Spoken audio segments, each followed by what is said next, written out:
దయచేసి ఛానల్ని సబ్స్క్రైబ్ చేయండి.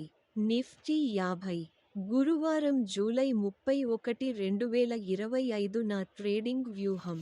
నేను కొనుగోలు చేస్తాను, లాంగ్ స్ట్రాటజీ చేస్తాను.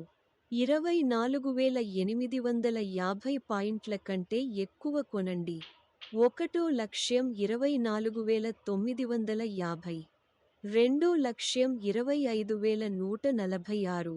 నష్టాన్ని ఆపండి. 24,800. నేను అమ్ముతాను, షార్ట్ స్ట్రాటజీ చేస్తాను. 24,830 పాయింట్ల కంటే తక్కువ అమ్ముతాను. 1,24,730. 2,24,630.